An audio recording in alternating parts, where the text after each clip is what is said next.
Rosa, Dime. haría como también una presentación yo, si te parece. Sí, tanto, Gloria.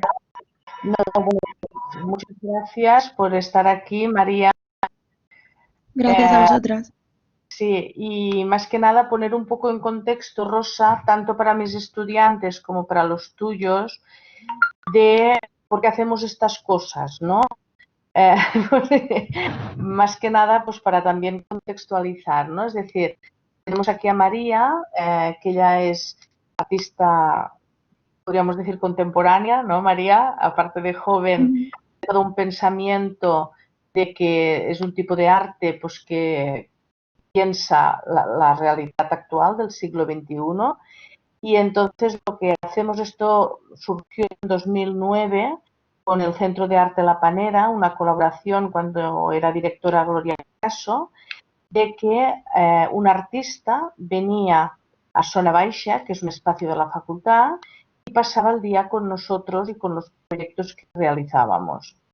Nosotros no somos de arte, no somos de educación artística, pero lo que hemos aprendido durante todos estos años es cómo los procesos creativos de los artistas nos ayudan a pensar distintas nuestras prácticas, ya sea desde la parte de educación, ya sea desde la parte de diseño digital, ya sea de médicos, ya sea de lo que sea, ¿no?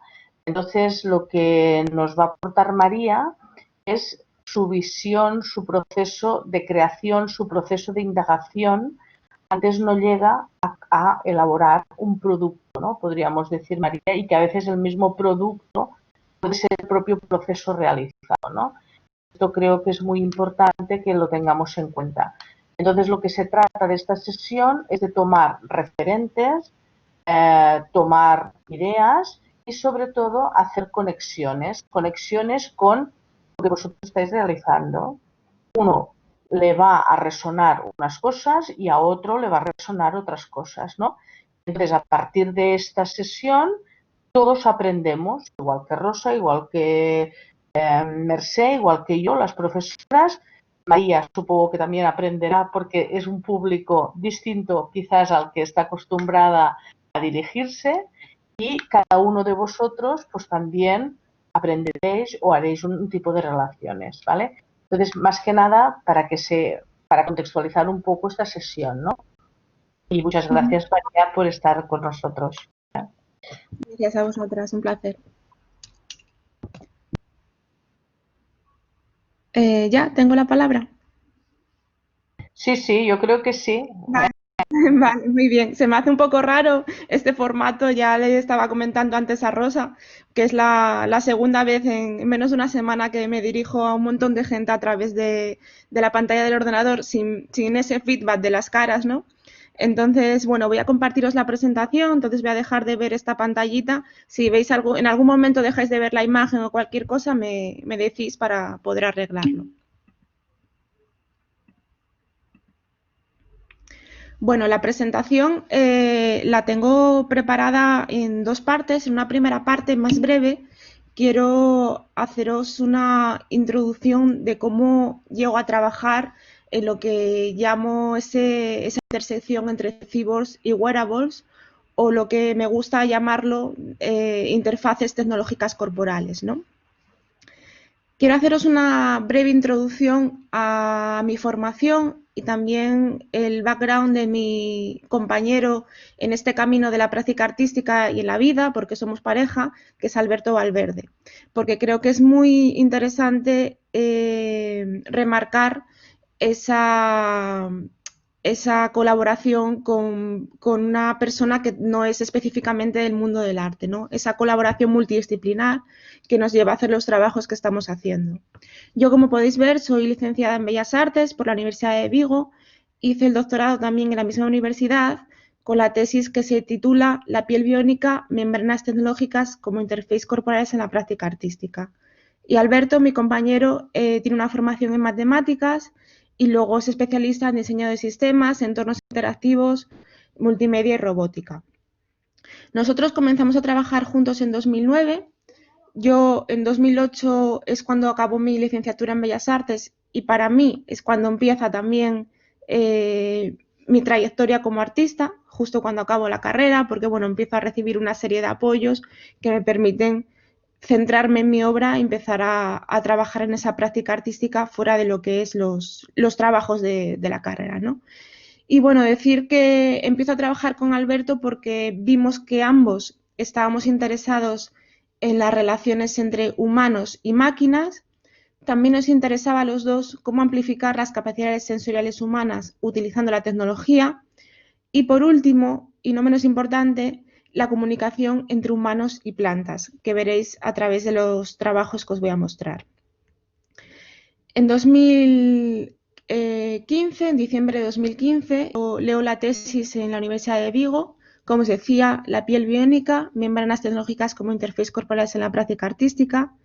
Esto que estáis viendo es un archivo que realicé durante la investigación. En la tesis, básicamente lo que hice fue desgranar artistas y pensadores y científicos y personas que estaban trabajando acerca de cómo amplificar el cuerpo, ¿no? a través de interfaces tecnológicas. Aquí estáis viendo a Stellar. Bueno, lo que hice fue crear este archivo que estáis viendo, y me ayudó mucho a clasificar toda esa serie de personas, de hitos que estaban en torno a las interfaces tecnológicas corporales y que no podía visualizar en un momento en el que tienes tanta información recabada en una tesis, tantas fichas, no las puedes visualizar. Y antes de ponerme a escribir, hice este archivo donde pude ordenar cronológicamente todas esas interfaces tecnológicas y me ayudó un poco a desgranar la investigación. Muy brevemente dónde está esa unión, o dónde veo yo esa unión entre los cyborgs y los wearables, porque a todos cuando nos dicen cyborg nos viene a la cabeza el imaginario del cyborg de ciencia ficción, de las películas de ciencia ficción. Sin embargo, creo que es muy interesante que el término cyborg fue acuñado desde la ciencia, fue acuñado desde dos científicos espaciales, Kleins y Klein, que en los años 60 pensaron en el cyborg como estáis viendo en la definición, un organismo cibernético que surge de la fusión entre máquina y orgánico capaz de sobrevivir en condiciones extraterrestres. Es decir, Klein y Kleins lo que pensaban era en un humano amplificado capaz de sobrevivir en el espacio sin ese traje espacial, ¿no? Para ellos eso era el cyborg y se acuñó como tal. Decir que entre el 60 y el 63 la NASA crea un programa, el Cyborg Program, que parece de ciencia ficción, pero sin embargo fue un programa de la NASA en el que lo que buscaban era cómo llegar a ese cyborg que proponían estos científicos espaciales, cómo llegar a ese humano amplificado que no necesitara de un traje espacial, ¿no? Y se investigaron cuestiones como si era posible la hibernación, si eran posibles los trasplantes durante los viajes espaciales, cuestiones que parecen completamente de ciencia ficción. Y al cabo de esos 3 años del programa de la NASA concluye que aún no tenían la tecnología suficiente para llevar a cabo esas propuestas que se planteaban, ¿no? También en los años 60, en el 63, por otro lado, Hugo Gernsback estaba creando esta serie de artilugios como las tube glasses, una especie de gafas para ver la televisión que posiblemente inspirarían a las siguientes gafas de realidad virtual que aparecerían años más tarde. Decir que Hugo Gernsback, aquí estamos en el 63, en paralelo a la idea de cyborg, pero que este hombre creó artilugios como este, que es el Isolator, en el año 1925, y que acuñaría en el 26 el término ciencia ficción. Decir que también es interesante ver el paralelismo que en estos años, en los años 20, por ejemplo, en el año 24, meses antes de que apareciera el Isolator, en las artes visuales André Breton estaba creando el primer manifiesto surrealista, ¿no? Y muy próximo al imaginario que utiliza Hugo Gernsback en este Isolator, que bueno, es bastante irónico y lo que pretende es crear un aislamiento, ¿no? Una persona para que pueda concentrarse y estudiar o escribir. y se anticiparía también a esos interfaces corporales, esas cosas que te pones sobre el cuerpo, para de algún modo amplificar o modificar nuestras capacidades sensoriales. Luego también en el 65, por ahí por los años 60, Ivan Sutherland crearía el casco de realidad virtual, cuando el término de realidad virtual aún no estaba acuñado, ¿no? Que se acuñaría años más tarde, incluso creo que sobre los años 80 y con intereses ya comerciales. Y así, para haceros un resumen muy rápido, quería comentaros que entre finales de los 50 y finales de los 60, como viendo, y esa es la conclusión que llegué a lo largo de ese recorrido que hice durante la tesis y de ese desgranar de los interfaces que se estaban creando, decir que para mí la genealogía de lo que hoy día se conoce como interfaz tecnológico corporal surge en esta década, que va de finales de los 50 a finales de los 60, y lugares del mundo, del planeta, bastante distanciados. Es decir, como estáis viendo en las imágenes, tenemos a Diana Dew, una creadora que en el 67 crea una serie de prendas con luz, esto es en Estados Unidos. A continuación tenemos a Suko Tanaka, que en Japón también trabaja con tecnología, luz y cuerpo. A continuación, Walter Pichler, él estaba en Europa y trabaja con esta especie de artilugios que se pone encima de la cabeza, que se anticipa también un poco a la realidad virtual. Y por último, Ligia Clark, que estaba en Brasil. Bueno, voy a ir desgranándoos un poquito más de cada uno de ellos. De formación era ingeniera electrónica y crearía wearables. Wearables, como ya casi todos conoceréis, es ese término inglés que se utiliza para designar la ropa en la que se utiliza tecnología. Pero Diana Dew crea wearables cuando aún no existía, no se había creado el término wearable, ¿no? Ella crea toda una serie de ropas en las que incorpora tecnología, en las que incorpora luces y crea sus propias baterías y tiene una autonomía, estas prendas que crea Diana Dew, de unas 2 horas más o menos. Y es curioso porque ella crea su propio sistema de baterías que años más tarde el ejército de los Estados Unidos le compra la patente de ese diseño y Diana Dew tiene una carrera muy fugaz porque rápidamente desaparece de la escena artística cuando le compran la patente de la batería, y realmente es bastante complicado encontrar bastante bibliografía de esta creadora porque es una carrera muy fugaz y yo no llegué a averiguar si seguía viva, si no, o sea, es bastante complicado. Y bueno, la intención de Diana Dew con estos trajes era crear experiencias sensoriales a través de las luces. Como ya decía, luces parpadeantes integradas en sus trajes. Es curioso también esta pieza de Diana Dew, que es aún menos conocida, que es el Movie Dress, que ideó en el 68. Ella lo que quería era crear un vestido en el que integraba pequeñas pantallitas y en esas pantallitas poner películas, vídeos. ¿Qué ocurrió? Que en el 68 no tenía la tecnología suficiente, no existía la tecnología tan pequeñita para integrar esos vídeos en el vestido. Pero años más tarde, bastantes años más tarde, en el 2007, el diseñador Hussein Chalayan creó el video dress. Este vestido dio la vuelta al mundo.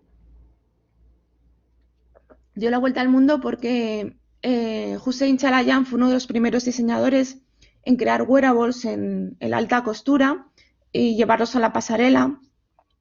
Y utilizaba pequeños LEDs, como veis en la imagen, para crear este traje. Y dio la vuelta al mundo cuando realmente tenía hasta un nombre muy parecido a lo que Diana Dew estaba creando en los años 60, ¿no? En el 56, si saltamos a Japón, como os decía antes, tenemos a Suko Tanaka. Suko Tanaka era una creadora que pertenecía al grupo de performance Gutai, que rechazaban la sociedad de consumo, y en Kioto se anticiparon también a a movimientos como fue años más tarde el Fluxus en Europa. Asuko Tanaka exploraba el arte de acción a través de estos trajes en los que incorporaba tubos fluorescentes, tubos de colores, como podéis ver, e indagaba acerca del cuerpo y los movimientos del cuerpo.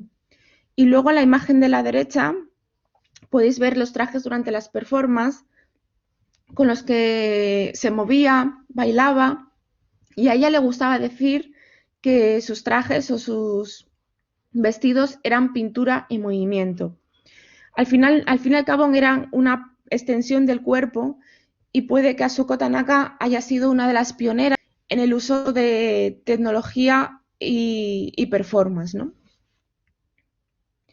En Europa, como os decía, teníamos a Walter Pichler, que en el 67 crea estas piezas que pueden perfectamente ser, son súper contemporáneas, o sea, se anticipó a su tiempo, se adelanta al fenómeno de la realidad virtual cuando aún no se hablaba de ello, pero bueno, no eran en sí un casco de realidad virtual. Él con lo que hablaba era de la televisión y cómo la televisión estaba dentro de todos los hogares y de algún modo son unas piezas sarcásticas, ¿no? En las que critica cómo la caja tonta demanda al usuario, ¿no? Son unas piezas inmersivas donde habla del espacio individual de las personas. Tiene dos formatos, este y este. Aquí podéis ver los dos. Y luego, por último, tenemos a Ligia Clark. Bueno, decir que Ligia Clark, los 4 creadores que estamos viendo, es la única que no utiliza tecnología entendida como algo que se enchufa o algo que procesa datos en sus obras. No utiliza tecnología, pero sin embargo hace una investigación muy exhaustiva acerca de la visión del cuerpo y sus sensores. Por eso la incluyo en esta selección de artistas que estaban trabajando más o menos dentro de esa misma década, ¿no? Ligia Clark sería un referente y es un referente para el arte de acción, la investigación acerca de la sensorialidad, el cuerpo.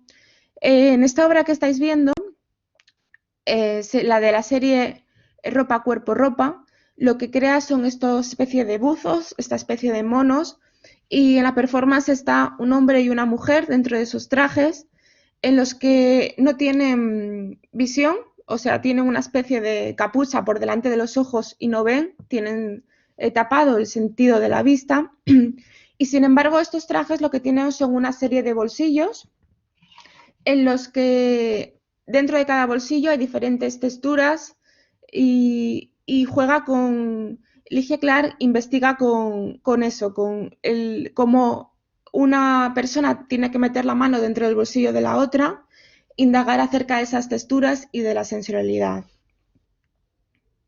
Bueno, ahora os voy a hablar brevemente del cyborg. Diréis, bueno, ¿qué relación hay entre los wearables y entre los interfaces corporales y los cyborg, ¿no?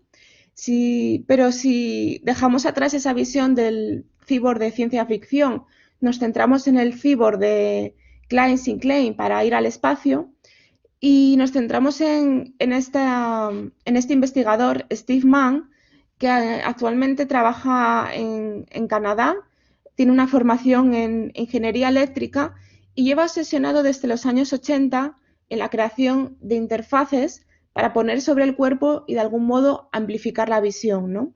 Estáis viendo ahí una progresión desde los 80 hasta finales de los 90, eso que parecen unas gafas de sol a finales de los 90 son unas gafas que están capturando todo lo que está viviendo a lo largo del día, lo guardan en unos discos duros para luego poder revisar todas esas grabaciones, ¿no? Porque ya os digo, este investigador está obsesionado con el sentido de la visión. Y bueno, es interesante que los medios, bueno, sobre todo los medios sensacionalistas, lo llaman el padrino del cyborg, porque él lo que quiere es llevar esos artilugios 24 horas a la calle con esos artilugios y está obsesionado por grabar todo lo que pasa y poder revisarlo, ¿no? Tener como esa memoria grabada. Pero sin embargo, fue una persona que acuñó el término wearable computer, ¿no? Para decir ese ordenador vestible que llevas encima. Y ahí los términos de wearable y cyborg están muy entrelazados. Bueno, antes de trabajar en la universidad en Canadá, se formó en el MIT y me resultan muy curiosas estas imágenes porque aquí aparece Steve Mann y otros compañeros suyos en el grupo de investigación Perceptual Computing en el 96, todos ellos con los artilugios vestibles o portables que estaban creando. Aquí en el 96. Y bueno, aquí tenéis a Steve Mann a la izquierda del todo con sus gafas y a la derecha del todo este otro chico que también lleva una gafa, pues sería Tart Starner, que crearía en 2012 las Google Glass. Y Steve Mann en el 98 tenía este otro prototipo que se le parece mucho, ¿no? Entonces ahí está la lucha de las dos gafas que, bueno, al final pues fue un fracaso, ¿no? Las gafas de Google, pero que Steve Mann reclamaba que en el 98 tenía un prototipo que se le parecía demasiado a las Google Glass. Bueno, con todo estas cosas en mente, todo esto que os cuento, toda una investigación exhaustiva acerca de lo que se estaba haciendo en el terreno de las interfaces tecnológicas corporales, pues echamos algo en falta, que era que los wearable, sobre todo los wearable comerciales, lo que medían era el yo cuantificado. Es decir, cuántos pasos damos, cuánto sudamos, cuántas calorías gastamos, cómo es nuestro estado, ¿no? Ya sabéis, los wearables que se venden para deporte. Pero, sin embargo, echamos en falta en esta investigación que los wearables midieran el medio que nos rodea, ¿no? El medio ambiente, es decir, cuánta temperatura hace en el exterior, cuánta radiación ultravioleta me está dando, cuánto monóxido de carbono hay, etcétera, etcétera. Entonces, con esta idea en mente de medir el medio que nos rodea, vimos esta carencia, Alberto y yo, y en el 2015 tuvimos la suerte de que hubo una convocatoria conjunta de Laboral Centro de Arte aquí en Asturias y Telefónica I+D en Barcelona para crear un wearable con una condición que tenía que ser en open source, en código abierto. Nos presentamos a la convocatoria, tuvimos la suerte de que la ganamos y tuvimos 3 meses en Laboral Centro de Arte en Gijón para idear ese wearable desde la práctica artística y otros 3 meses en el laboratorio de I+D de Telefónica en Barcelona. Bueno, nosotros nos presentamos a la convocatoria con esta idea que os comentaba y nos presentamos con este esquema. Queríamos medir del medio variables como altitud, temperatura, luz ambiente, radiación infrarroja, radiación ultravioleta, etcétera, y relacionarlas con el estado de ánimo del usuario. Llegamos a Laboral con este esquema sin saber muy bien cómo íbamos a formalizar ese trabajo, pero con un interés muy grande en medir todas estas variables porque son variables que nuestro cuerpo no puede medir, o al menos los sensores naturales de nuestro cuerpo, si las pueden detectar, no nos pueden alertar de ellas de forma inmediata. Por ejemplo, si recibimos mucha radiación ultravioleta, a veces no nos damos cuenta y ya nos quemamos. Cuando nos dimos cuenta ya tenemos la piel quemada, ¿no? Entonces llegamos a Laboral con esta idea y tuvimos a nuestra disposición un Fab Lab, un laboratorio de fabricación digital, ¿no? Con impresoras 3D, cortadoras láser, para ponernos a crear esta pieza. Y bueno, le dimos muchas vueltas porque queríamos que fuera en código abierto y que cualquier persona que tuviera acceso a un Fab Lab pudiera replicar este interfaz. Entonces empezamos a trabajar con la impresora 3D, Impresora 3D, hacía poco que ya teníamos una en nuestro estudio, pero sin embargo la cortadora láser, nunca habíamos tenido un acceso libre a una cortadora láser.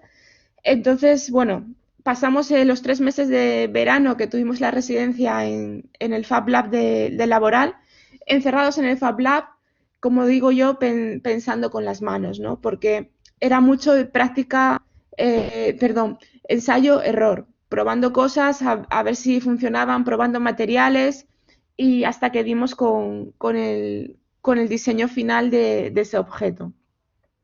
Bueno, como nos empeñamos en que fuera algo replicable, algo que la gente se pudiera poner, pensamos en hacer ese traje a modo de kit. Lo que estáis viendo aquí son unas pequeñas sonets que integramos en el traje para de algún modo alertar con colores de lo que está pasando. Y esos LEDs estaban integrados en unas bases creadas en 3D y a su vez esa otra base negra está creada en cuero y por detrás tenía imanes que permitían de este modo poner esta especie de partes del kit en la ropa cotidiana, ¿no? En la ropa del día a día.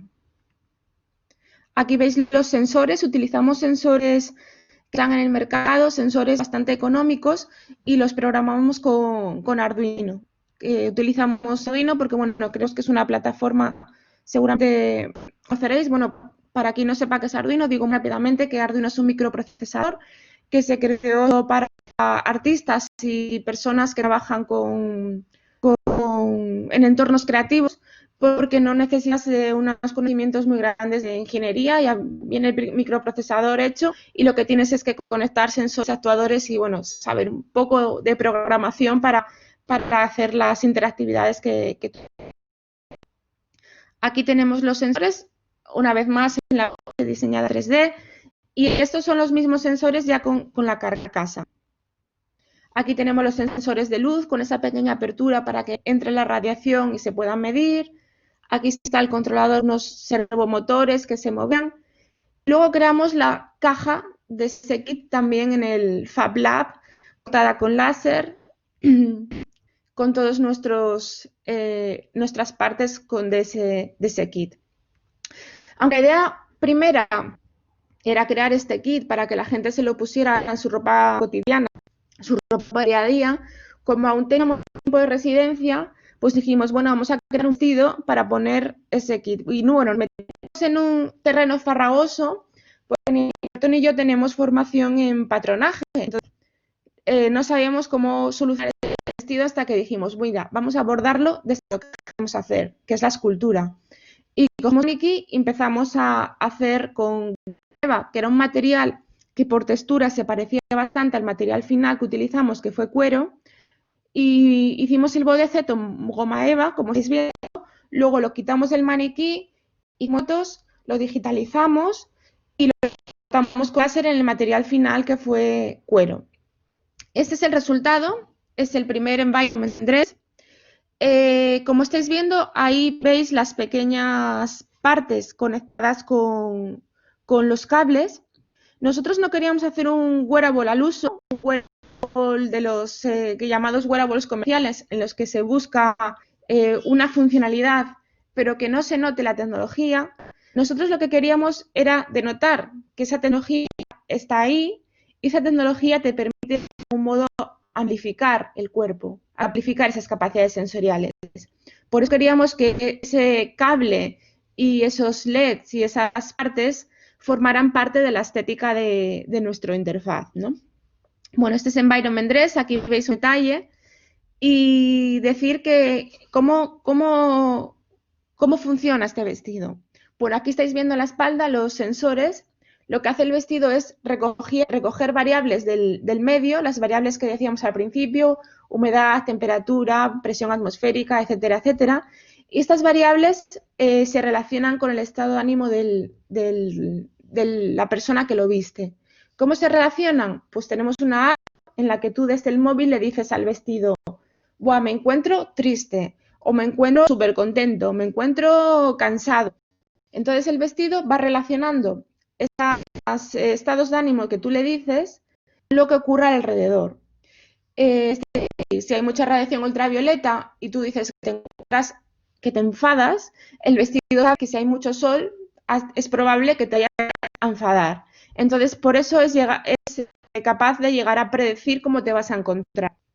Y los colores que veis en el traje, esos colores que cambian, pues también cambian en relación a cómo va a ser tu estado de ánimo. Es decir, tú puedes decirle al vestido, mira, si crees que me voy a encontrar bien, ponme los colores en violeta, o si crees que me voy a encontrar mal, cámbiamelos a verde, etcétera, etcétera. Tú puedes controlar todas esas variables.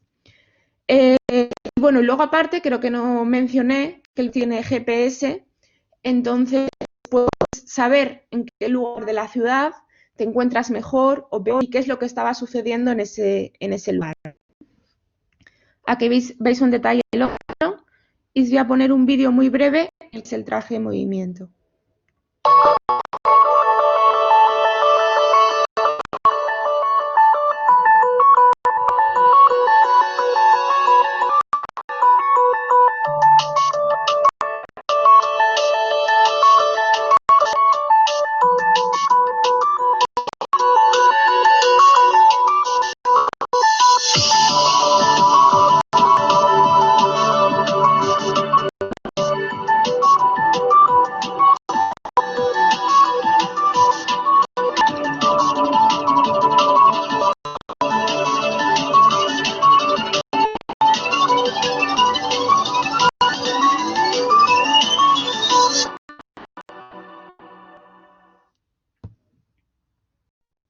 Bueno, como os decía antes, este es un poco el resultado de los mapas que obtenemos cuando utilizamos por una ciudad, ¿no?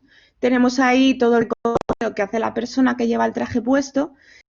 Luego, los circulitos de color, bueno, habría una leyenda en la que se podría ver qué color corresponde a qué estado de ánimo cuando la persona registra con su móvil el estado de ánimo, porque como no es algo que se esté guardando continuamente, tiene que la persona decir cómo se encuentra.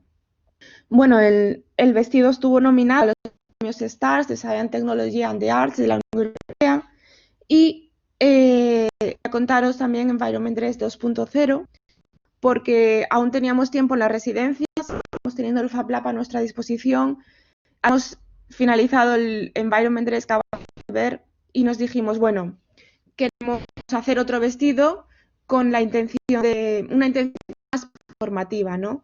Porque habíamos puesto mucho empeño en este primer vestido se pudiera replicar en un Fab Lab, dejando todos los planos de todo en abierto, todos los planos de las piezas, todos los para imprimir las carcasas. Queríamos hacer uno que bueno, sí que es explicable, ¿no? Pero que ya es un poco más complejo. Entonces nos pusimos a trabajar en Environment 2.0 y el resultado fue un vestido con bueno, más que un vestido, es una especie de chaleco con esta especie de escafandra y bueno, decir que lleva los mismos sensores, mide lo mismo, lo que pasa que en vez de alertar de lo que va a pasar, lo que hace es anticiparse. Es decir, si el vestido sabe que a ti no te gusta nada la radiación roja, cierra la escafandra.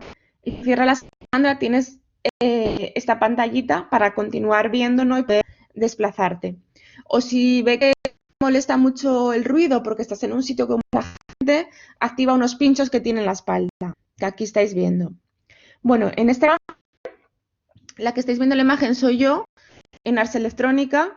Ars Electrónica es un festival que se celebra en Lima todos los años, dedicado al arte y tecnología. Tiene varias sedes en la ciudad, pero una de ellas pues, es como el espacio más extenso. Y yo estaba paseando por Post City con el vestido, mientras tenía el móvil en la mano, iba agitando cómo era mi estado de ánimo.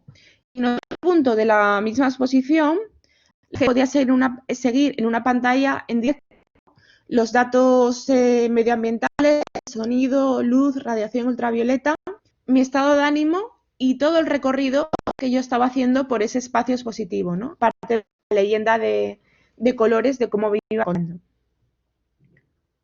Bueno, aquí podéis ver la app que, bueno, no es una app, es realmente una web que creamos para configurar, en este caso, el primer environment dress.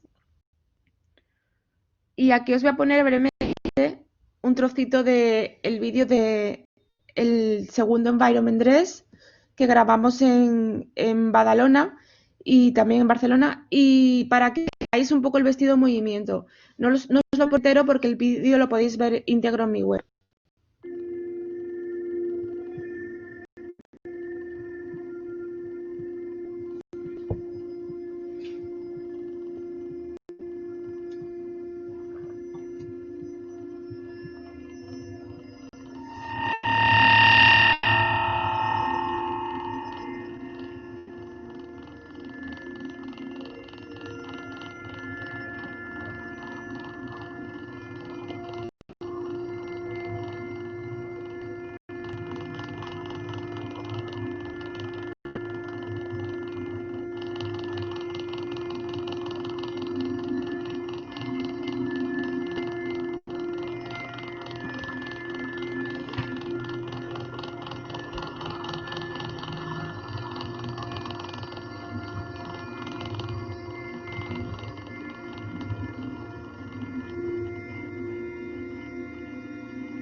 Bien, como podéis ver al final, este segundo traje también está hecho entero en un Fab Lab. La escafandra, que parece tan compleja, es madera de DM, perdón, madera de contrachapado, con esas rayitas para que la madera se haga más flexible, poder doblarla y poder hacer ese casco. Todas las partes que componen el casco, estas blancas, están hechas en 3D.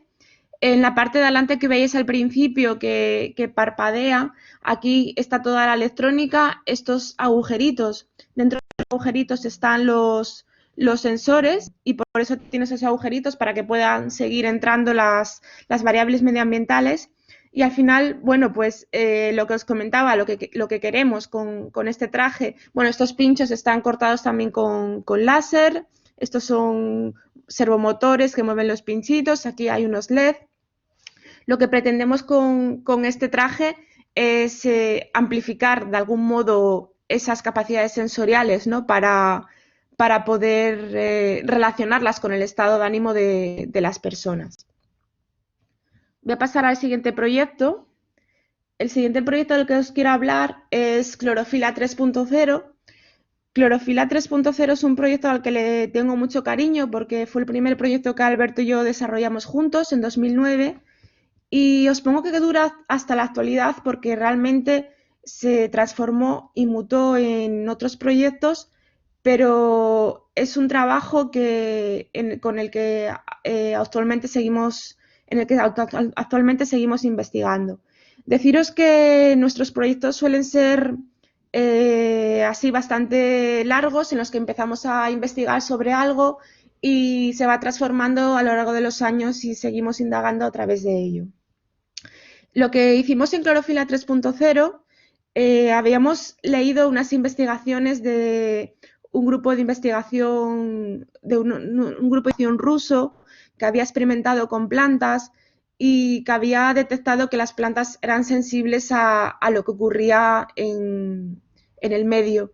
Estos investigadores habían sido bastante bestias con las plantas porque las habían cortado, quemado y estaban midiendo cómo reaccionaban, ¿no? Sin embargo, nosotros lo que buscamos entonces fue crear un sensor que nos permitiera medir las plantas. Y gracias a Arduino y a un algoritmo desarrollamos un sensor que lo que nos permite es ver cómo las plantas son sensibles al medio que les rodea.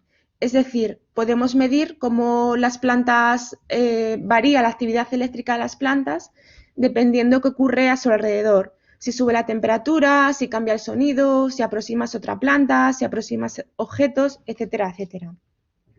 Entonces, la primera formalización que hicimos con Clorofila 3.0 fue crear unos sensores para medir las vibraciones eléctricas que tienen lugar en el interior de las plantas Y con estos sensores lo que hicimos fue transformar estos datos que estábamos recibiendo de las plantas en sonido.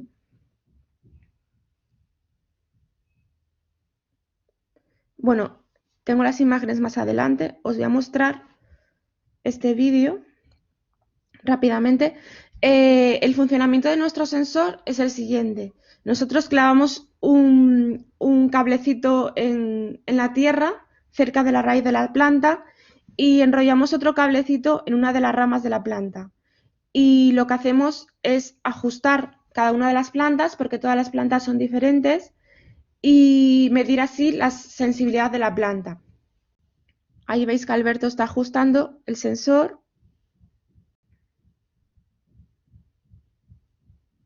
Y lo que obtenemos son estas curvas, ¿no? que nos indican lo que varía dentro de la planta.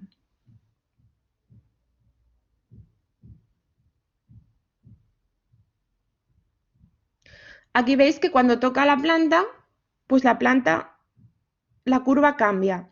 ¿Qué ocurre? Que esta variable no nos parece demasiado interesante, porque realmente ya hay sensores capacitivos en el mercado que lo que permiten es hacer como un interruptor con la planta, ¿no? On-off, o crear música o diferentes interactividades. Entonces realmente esa capacidad no nos parece muy interesante y la desechamos y medimos otra, ¿no? Como por ejemplo la que estáis viendo, que es que cuando sopla la planta, ahí cambian la curva de nuevo y medir que ocurren cosas. Como os digo, cada planta hay que ajustarla. Las plantas de hojas grandes son como bastante más lentas, las plantas de hojas pequeñas son muy rápidas. Las plantas carnívoras somos incapaces de ajustarlas porque tienen como mucha actividad eléctrica. Aquí veis que está tocando la planta y no ocurre nada. No cambia la curva porque está ajustada para cuando le echa el aliento.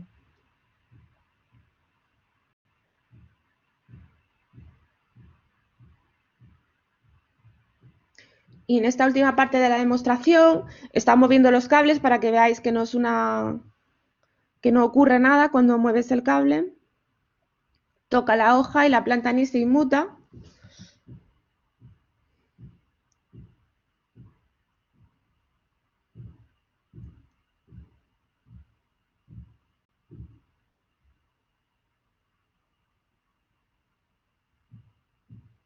Sin embargo, al mover la maceta, sí que hay una variación así ahí grande, porque la planta no está acostumbrada a que la saquen de su medio, ¿no?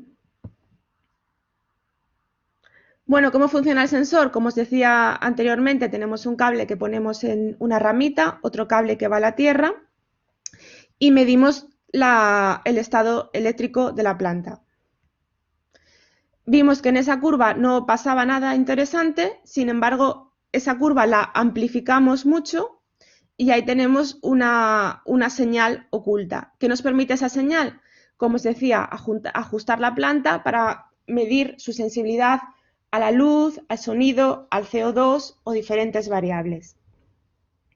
Como os decía al principio, la primera obra, el primer trabajo que desarrollamos con clorofila cero fue un jardín en el que con esta especie de pinchitos que estáis viendo, colocamos la electrónica, colocamos ese altavoz, unos potenciómetros para ajustar la planta y lo que hicimos fue conectarlo a las plantas y crear un jardín sonoro en el que cambiaban los sonidos dependiendo de lo que estuviera ocurriendo con las plantas.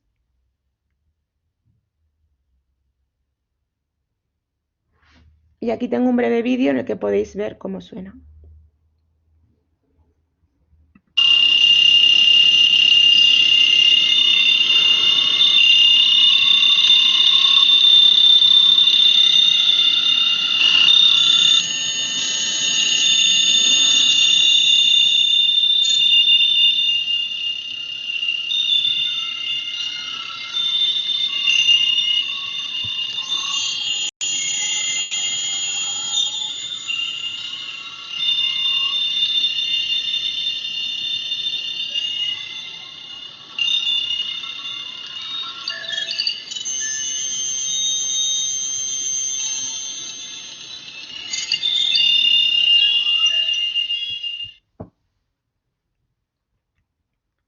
Bueno, estábamos trabajando con clorofila 3.0, pero ya estaba indagando acerca de los interfaces tecnológicos corporales en mi tesis y nos dijimos, bueno, ¿por qué no juntamos clorofila 3.0 con los interfaces tecnológicos corporales?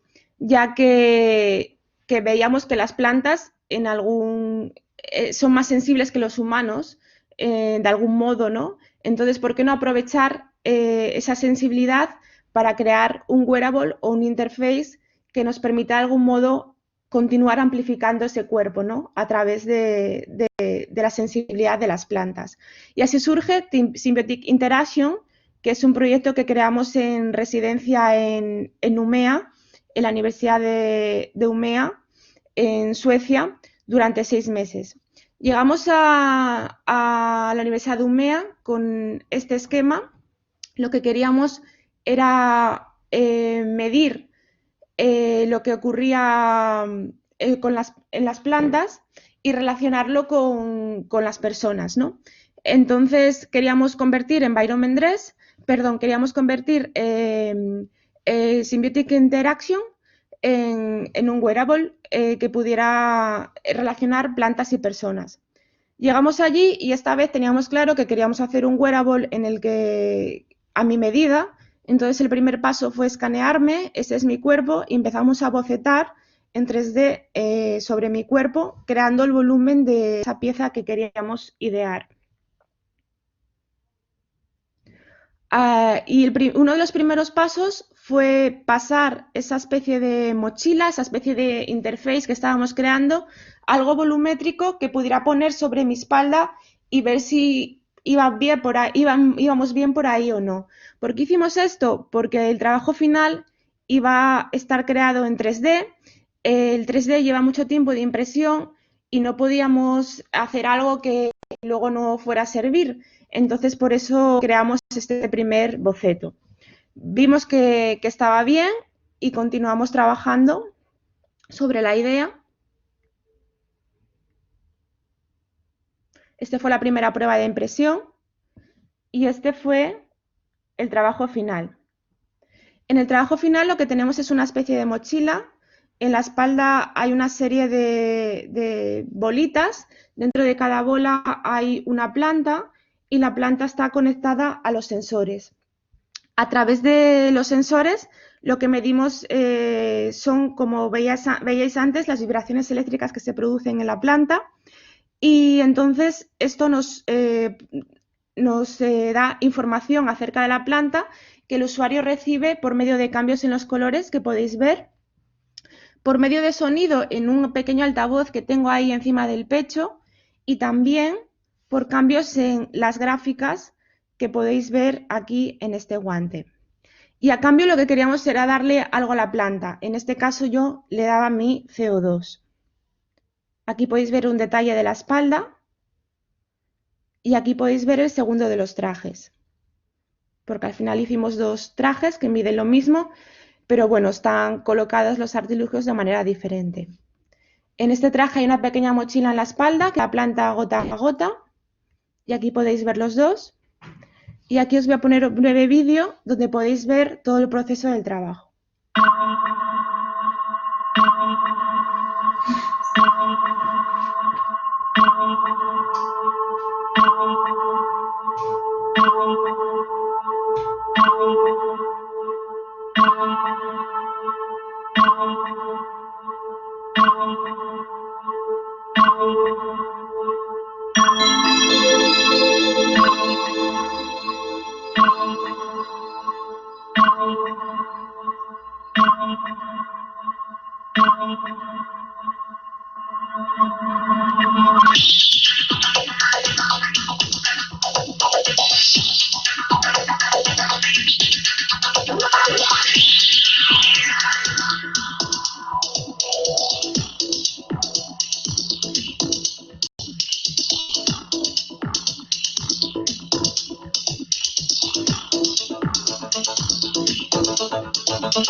Bueno, como pudisteis ver en el vídeo, es un trabajo, bueno, nos llevó 6 meses, implica toda la parte primero de diseño de todas las piezas, todo corte con láser de las piezas, impresión 3D, el diseño de la electrónica que va en los trajes, la confección de los trajes. Es un trabajo bastante completo en el que están en juego bastantes disciplinas y bastantes áreas de conocimiento. Bueno, tengo aquí un vídeo, pero bueno, este lo podéis ver íntegro en la web. Es una pieza de videoarte que hicimos con el traje. Hay una pequeña parte de making of en el otro vídeo que visteis íntegro. Y es una pieza de videoarte que construimos a partir de la interfaz.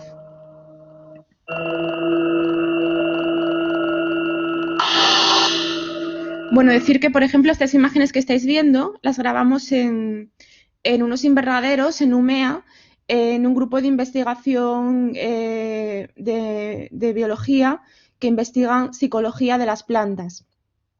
Fue muy interesante porque dentro de Umea, en Umea estábamos ubicados en un Fab Lab, que también tiene un Soft Lab dedicado a la creación de wearables, y allí nos pusieron en contacto con estas personas, este grupo de investigación, y fuimos a mostrarles nuestro sensor.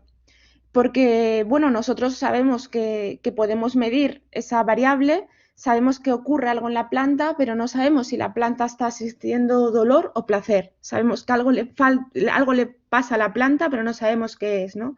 Y tampoco tenemos una formación científica en ese ámbito. Entonces, nos pusieron en contacto con estas personas un poco para que les explicáramos lo que estábamos haciendo y que nos dijeran.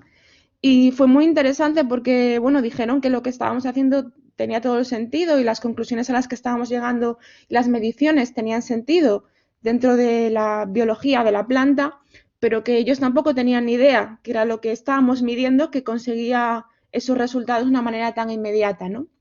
Estuvimos allí, estuvimos en su laboratorio, nos dejaron plantas allí para medir y hacer la demostración. Fue súper interesante y luego nos dejaron también sus instalaciones para grabar el vídeo.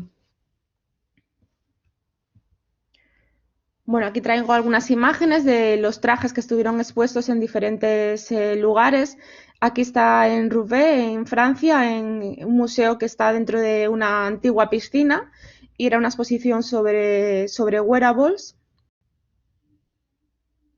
Decir que una de las partes más interesantes de este proyecto es cómo podemos detectar los humanos patrones. Es decir, si llevas el traje puesto durante un periodo suficientemente largo de tiempo, acabas viendo esos patrones de la planta. Es decir, que las luces cambian de un color determinado o que los sonidos cambian de una manera determinada. Es como cuando tienes un perro o un gato y tú sabes que algo le pasa, ¿no? Porque vives con él y algo le pasa. Pues es casi lo mismo. Sabes que a la planta le está ocurriendo algo porque detectas ese patrón que está haciendo, ¿no? Aquí un detalle del guante.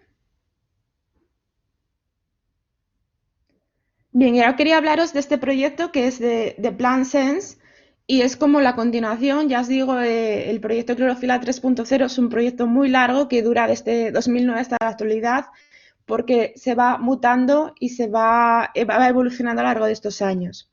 Bueno, de Plant Sense lo creamos gracias a una residencia Vertigo Stars.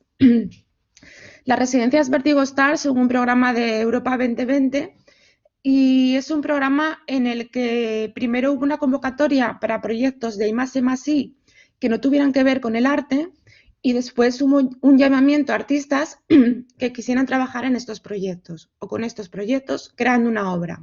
Perdón. Bien, nosotros vimos la convocatoria y vimos un grupo multidisciplinar que se llama Flora Robótica, que lo que estaban haciendo era investigar las relaciones simbióticas entre robots y plantas y explorando las plantas y la arquitectura, ¿no? Nos pareció muy interesante lo que estaban haciendo y dijimos, bueno, pues vamos a mandar un proyecto para trabajar con ellos. con tan buena suerte que cogieron nuestro proyecto y nos fuimos a Copenhague y a Lübeck, en Alemania, 3 semanas a ver lo que estaban haciendo ellos. Bueno, como decía, Flora Robótica es un grupo en el que participan, es un proyecto en el que participan varias universidades. Nosotros estuvimos en la ITE University de Copenhague, en el CITA, también en Copenhague, y luego en la Universidad de Lübeck. Estos son todos los partners del proyecto. Bueno, ahí estoy yo en el centro y a la izquierda está Alberto y los otros 3 personas son el equipo de Flora Robótica. Allí estamos delante de una de sus piezas en Copenhague y deciros que fue súper interesante la experiencia de pasar 3 semanas allí empapándonos de lo que estaban haciendo, porque indagamos mucho más y acerca de su investigación, ¿no? Aquí tengo una imagen en Lübeck que estábamos probando con ellos nuestro sensor. Y bueno, deciros que cuando nos presentamos al proyecto de esta residencia, lo que pedimos era un proyecto de obra. ¿Qué quieres hacer tú con esta gente? Nosotros, como hemos trabajado con plantas, dijimos, bueno, que el pacto y las plantas era un crear una plantas en nuestra vida. Esa es lo que nosotros, con la idea que llegamos a Copenhague, ¿no? Entonces nos pusimos a ver lo que estaban haciendo el equipo de Flora Robótica, nos pusimos a pensar más en esa obra y nos dimos cuenta que quizás para sentir las plantas, en la piel se quedaba corto o se iba a quedar corto en el espacio expositivo. Es decir, cuando haces un wearable, cuando haces una interfaz, tú lo llevas a una exposición, que es el fin último, ¿no?, de la práctica artística, donde se produce el conocimiento en las exposiciones. Tú llevas ese traje a una exposición y el público no se lo puede poner, el público no lo puede experienciar. El público lo que puede hacer es ver un vídeo de cómo funciona o creerse que tu traje funciona, ¿no? Entonces dijimos, bueno, queremos ir un paso más allá y queremos hacer una interfaz que el público pueda coger, pueda tener en sus manos y pueda percibir las plantas. Y fue así como surgió todo el proyecto de crear de PlantSense, crear ese jardín. Bueno, deciros también que cuando estuvimos allí en Copenhague y en Lübeck con Flora Robótica, ellos como trabajan o lo que hacen, tienen una investigación muy exhaustiva en saber qué luces hacen que las plantas las sigan, plantas trepadoras, y qué luces repelen las plantas. Entonces, esto les vale en arquitectura para mover las plantas por donde ellos quieren, ¿no? Y guiar las plantas por donde quieren. Entonces nos dimos cuenta de que sí, la investigación de Flora Robótica es muy interesante, sin embargo lo que hacen es hacer lo que quieren a su antojo con las plantas. Entonces dijimos, bueno, nosotros queremos darle la vuelta a esto en nuestra práctica artística, en nuestra obra, y lo que queremos crear es un jardín y ese wearable, pero un jardín en el que las plantas sean las protagonistas, en las que las plantas muevan todos los elementos del jardín. Entonces, con estas ideas que os acabo de contar en mente, volvimos a Asturias, volvimos a Laboral Centro de Arte y una vez más tuvimos una residencia allí para desarrollar durante varios meses este proyecto. Empezamos a trabajar en el diseño de ese jardín. Lo que estáis viendo aquí es el interior de ese interface blando que el público puede coger. Ese interface se mueve gracias a unos motores y gracias a varios altavoces de baja frecuencia. Aquí veis uno de los altavoces colocados, parte de la electrónica, en una estructura creada en 3D. Y en la siguiente imagen veis ya el objeto real, ¿no?, impreso y con parte de la electrónica ya colocada. Aquí veis el mismo objeto, las mismas tripas de ese interface blando, que aquí está cortado así en una sección. Aquí veis parte de lo que veréis luego en la obra acabada, que son los contenedores para utilizar ese sensor. Seguimos utilizando ese sensor de clorofila 3.0, pero aquí teníamos que enfrentarnos a un reto más, que era instalarlo en un jardín y que pudiera estar regándose y funcionando el jardín como tal durante varios meses en una exposición, ¿no? Entonces, por eso ideamos utilizar, bueno, una vez más PLA. PLA, bueno, sabéis que es un plástico de impresión, utilizamos PLA y no ABS porque el PLA es biodegradable en bastantes años, pero bueno, al menos es biodegradable, está hecho a base de maíces y lo levantamos del suelo para que no llegue la humedad y utilizamos ese cristal para proteger cuando regamos el jardín. Y aquí veis el proceso por el que creamos ese interface blando. Bueno, queríamos crear un elemento blando y no teníamos muy claro cómo íbamos a hacerlo. Esto es algo que se nos plantea todos los días en nuestra obra. Queremos hacer algo y muchas veces no sabemos cómo hacerlo.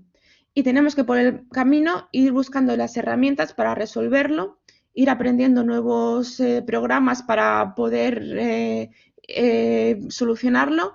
Y bueno, este es nuestro día a día, ¿no? Aprender nuevos procedimientos para hacer esa cosa que nos imaginamos o en la que estamos pensando. Entonces, en este caso, de lo que tiré era de mis conocimientos en escultura, los conocimientos tradicionales en cómo hacer un molde. Pero en vez de hacer el molde con escayola, con barro, lo que hicimos fue hacer el molde directamente en PLA. El proceso fue, hicimos el positivo, es decir, la forma de ese interface blando en 3D, y a partir de ese positivo sacamos el molde directamente en digital todo, en PLA, imprimimos el molde y creamos ese interface blando, violeta que estáis viendo, en silicona. Aquí estáis viendo ya parte de la electrónica y los sensores montados en esa estructura. Lo que estáis viendo arriba del todo, esos ganchitos plateados, son los potenciómetros que nos permite ajustar los sensores que veíais que en un primer momento en Clorofila 3.0 eran tal cual potenciómetros. Aquí están integrados dentro de esa estructura. Aquí veis la electrónica que controla el wearable. Aquí parte del proceso de unos tentáculos que forman parte de unas plantas mecánicas que ahora veréis. Y aquí es parte del proceso de diseño del wearable, que como os decía, ese jardín finalmente tiene wearable que te permite sentir las plantas en la piel, sentir lo que las plantas están percibiendo a través de vibraciones de baja frecuencia en tu cuerpo, ¿no? Aquí es parte del proceso de construcción de ese wearable y aquí tenemos la pieza final. Aquí ese interface blando y aquí un detalle del jardín. La electrónica y aquí veis el jardín. Bueno, como os decía antes, en este caso las plantas reales, las plantas biológicas, son las que controlan todo el jardín y funciona de tal manera que tenemos 15 plantas conectadas a sensores en el jardín. Estas plantas recogen la información, estos sensores recogen la información de las plantas y lo envían a un servidor, a un ordenador que tenemos emplazado también ahí en una caja negra en el jardín. Y este ordenador lo que hace es procesar toda esa información de las plantas y devolverla al usuario, al público, a modo de feedback a través de movimientos en esas plantas blancas mecánicas que estáis viendo, esas plantas robóticas, bueno, nos gusta llamarlas plantas cyborg.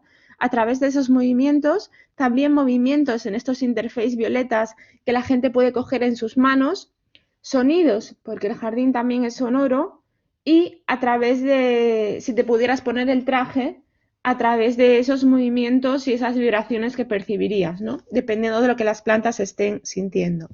Y ahora os voy a poner un breve vídeo para que podáis ver todo esto en movimiento.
Bueno, una vez más deciros que, al igual que en Symbiotic Interaction, en esta pieza son muy importantes los patrones, ¿no? Cómo podemos observar que a lo largo del día, de mañana a noche, las plantas cambian completamente su comportamiento, ¿no?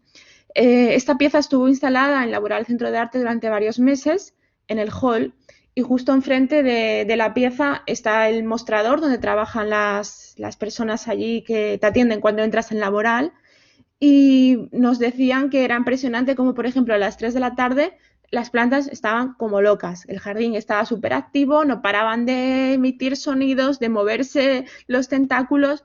Entonces ellos, que estuvieron varios meses allí delante de las plantas, podían detectar estos patrones de las plantas, ¿no? A qué horas eran más activas o a qué horas eran menos activas. Y bueno, como anécdota, contaros que cuando estuvimos en Suecia con el proyecto que os contaba anteriormente, teníamos bastantes problemas porque las plantas a cierta hora de la tarde-noche se vuelven tan inactivas que prácticamente se duermen, y ahí casi no podemos detectar nada de lo que ocurre con las plantas. Y esto nos pasó en Suecia a las 4 de la tarde, que teníamos una demostración del sensor y el sensor no funcionaba porque la planta estaba dormida, ¿no? Porque realmente se sincroniza con ese día-noche real. Y como en Suecia era invierno, pues a las 4 de la tarde ya era de noche. Y bueno, también contaros que cuando presentamos este trabajo en Laboral, vinieron las personas de varios investigadores de Flora Robótica de Copenhague a verlo, a ver los resultados, y nos contaban que, bueno, ellos son más de un campo más científico, y entonces están acostumbrados a que sus investigaciones no sean tan, por decirlo de alguna manera, con sus propias palabras, tan locas como las nuestras en la práctica artística. Y entonces ellos decían que nunca se les hubiese ocurrido un experimento que hicieron tras nuestro paso por allí, por Copenhague, ¿no? Y es que lo que hicieron fue conectar una planta a un sensor, porque ellos tienen un sensor bastante parecido al nuestro, que mide variables muy similares. Entonces conectaron el sensor a una planta y la aislaron, la metieron en una habitación con la luz controlada, pero la planta, bueno, no tenía una ventana a la luz del día, sino que estaba en una habitación con la luz controlada. Y con el sensor enchufado en la planta, hicieron que cuando la planta pasara de X parámetro, se encendiera la luz artificial, o cuando pasara de otro parámetro, la luz se apagara. ¿Qué ocurrió? Que a lo largo de varias semanas la planta se había sincronizado con el día y la noche, con el día y la noche de fuera, sin la planta saber lo que estaba ocurriendo dentro, ¿no? No sabemos en qué acabó esta investigación, si siguieron indagando a partir de esto, pero vamos, me parece súper interesante que la planta aislada haya conseguido sincronizarse con ese día y noche. Bien, ahora voy a pegar un salto en un poco la formalización de los proyectos, porque quería hablaros de este otro trabajo, que es ensayo y error del poshumano. En este trabajo seguimos trabajando con la percepción, la sensorialidad, la idea de Fibor como ser humano amplificado, pero desde otro punto de vista. Y es que ensayo y error del poshumano es un trabajo que surge con una doble investigación.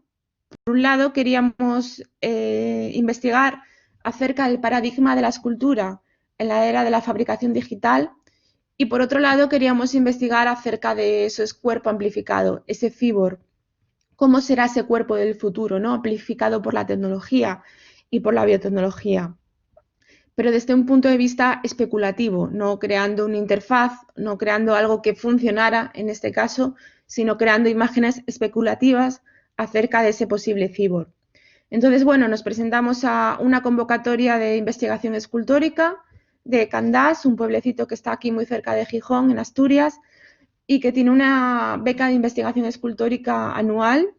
Nos la dieron y una vez más nos pusimos a trabajar en el proyecto. Para indagar acerca de ese futuro de la escultura, ese nuevo paradigma de la fabricación digital, lo que nos planteamos fue crear una impresora 3D que nos permitiera imprimir esculturas a escala humana. Entonces Alberto se puso a trabajar en el diseño y creación de esa impresora, mientras yo me puse a investigar en esa idea de cyborg, esa idea de cuerpo, buscando referentes y pensando cómo crear ese cuerpo amplificado. Y bueno, esta es parte del proceso de investigación. Ahí veis la impresora en construcción. Y aquí os voy a mostrar un vídeo muy rápido en el que veis un timelapse de cómo creamos la impresora.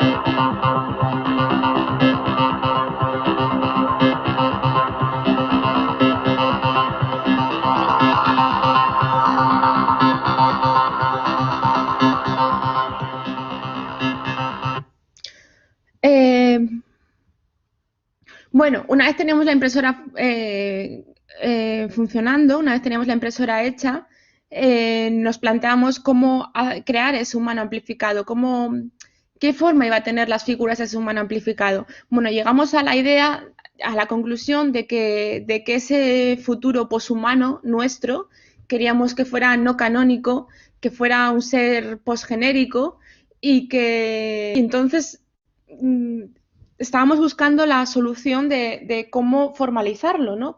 Técnicamente, cómo llevar a cabo esos modelos, cómo crear esos modelos escultóricos que íbamos a imprimir con nuestra máquina. Planteamos varias opciones, una de ellas fue, bueno, compramos modelos ya hechos en 3D, los empezamos a modificar. ¿Qué pasó? Que los modelos que nos encontrábamos por internet ya en 3D eran demasiado perfectos, no eran cuerpos humanos, ¿no? Y queríamos ese error humano de la carne. Entonces decidimos escanear a personas reales. En este caso optamos por escanear a un chico y a una chica en la misma pose, para que al escanearlos en la misma pose, esto nos permitiera posteriormente, de manera digital, modificar estos cuerpos, incluso hibridar partes masculinas y femeninas, ¿no?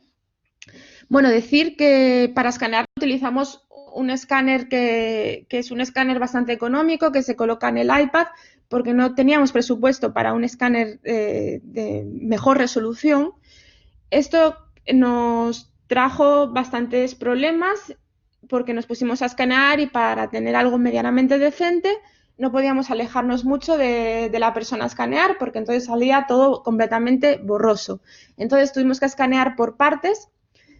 Contamos con dos modelos que ahora vais a ver. Los modelos, bueno, son modelos que posan en clases de dibujos, entonces estaban acostumbrados a posar.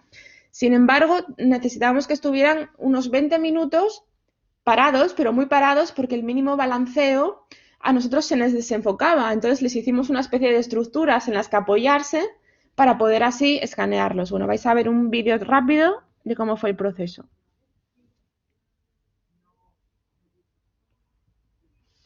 Como veis, construíamos esas estructuras para que pudieran estarse lo más quietos posibles durante eso, unos más o menos 20 minutos cada una de las poses, porque tuvimos que escanearlos por partes pequeñitas y luego digitalmente unir todas estas partes para tener los modelos, después de mucho trabajo de postproducción.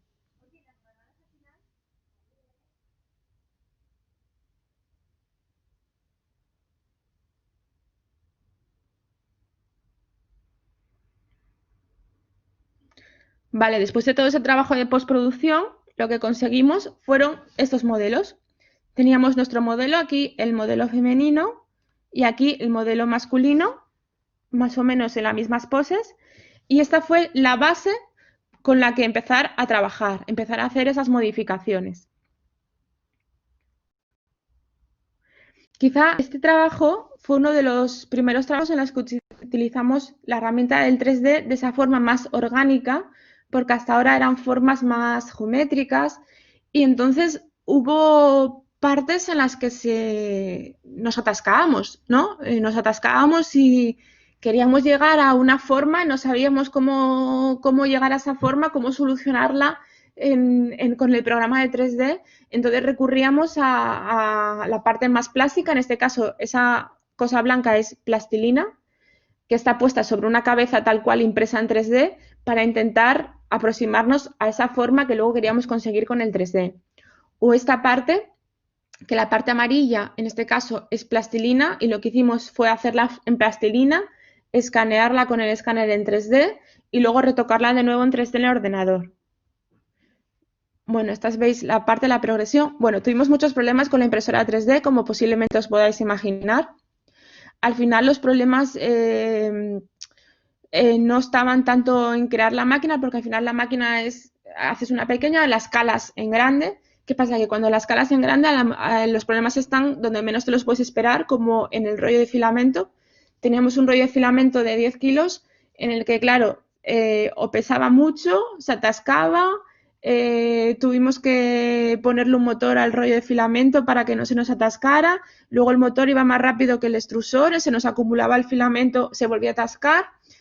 Teníamos una camarita puesta para ver desde casa lo que iba pasando en el estudio, para sufrir, porque a las 10 de la noche la impresora se atascaba y no podíamos entrar porque no era nuestro estudio personal, sino que estábamos dentro del laboral, entonces no podíamos acceder por la noche. Bueno, fue bastante caótico la parte de impresión y al final eso, los problemas estaban en donde menos te lo esperas, que en este caso era el rollo de filamento, que lo compramos de 10 kilos para tener que cambiar durante menos tiempo, pero al final nos dio muchos problemas y llegamos a la conclusión de que sí, teníamos una máquina para imprimir a escala humana, pero al final tuvimos que hacer la impresión por partes y partes encajables entre sí, porque si no llegaba el día de la exposición y nosotros no teníamos escultura, porque había demasiados factores que provocaban que hubiera un fallo, ¿no? Como que se nos atascara el filamento, que se fuera la luz, que se nos atascara el extrusor después de tantos días imprimiendo. Eran demasiados los factores, entonces decidimos imprimir por partes, que al final hubiese valido una impresora bastante más pequeña. Pero bueno, aquí veis la parte del torso imprimiéndose, todos los andamios que teníamos que hacer. Este es el trabajo final, en el que veis que está esta doble escultura impresa y luego el resto de esculturas que diseñamos están exhibidas por medio de infografías que estaban en la sala expositiva. Bueno, decir que una vez más este ser poshumano, este ser amplificado por la tecnología, pues tiene mucho que ver con nuestras obras anteriores, porque nos inspiramos en las plantas, en cómo las plantas son mucho más sensibles a lo que ocurre en el exterior muchas veces que los humanos. Entonces, este ser poshumano es uno de tantos, ¿no? que puede haber sido, está amplificado, hibridado con plantas y con partes mecánicas, veis, si os fijáis en los pies, y también está hibridado entre hombre, mujer, como eran los modelos que teníamos, y es un ser posgenérico en el que el sexo es el mismo porque, como digo, es un ser posgenérico. Bien, ahora quería hablaros rápidamente, no sé qué tiempo tengo, de este proyecto que hicimos el año pasado, en 2019. Las plantas también miran a las estrellas. Es un proyecto que nos encargó desde Matadero Madrid. En Matadero ya conocían nuestra trayectoria con las plantas y nos llamaron a nosotros y a 4 artistas más para hacer un proyecto en la plaza de Matadero.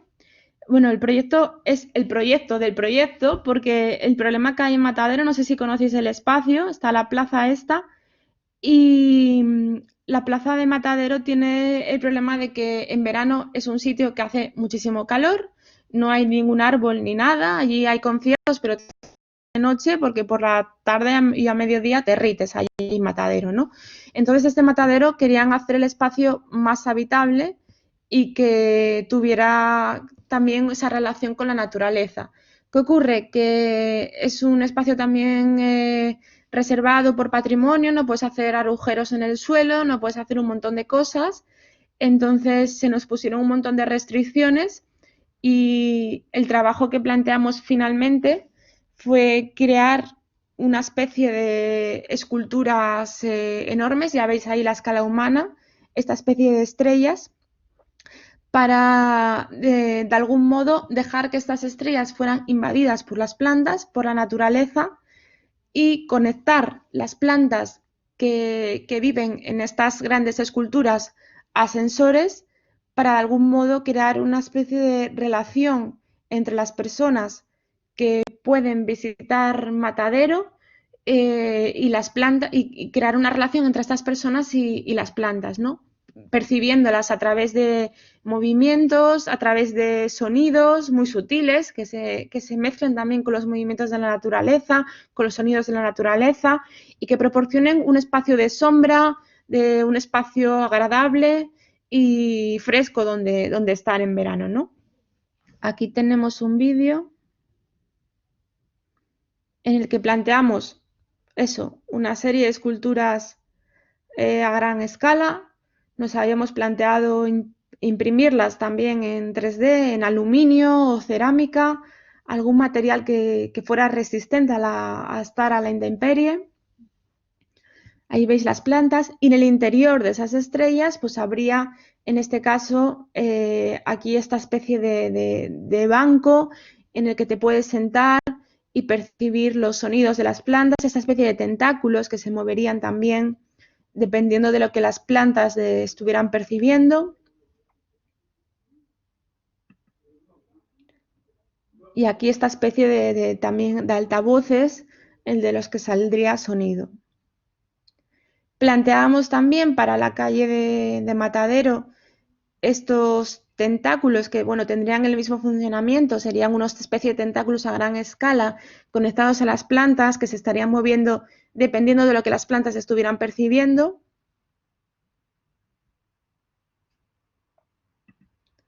Y también estos interfaces violetas. Como ves, es como una especie del hard de Blancens a gran escala, ¿no?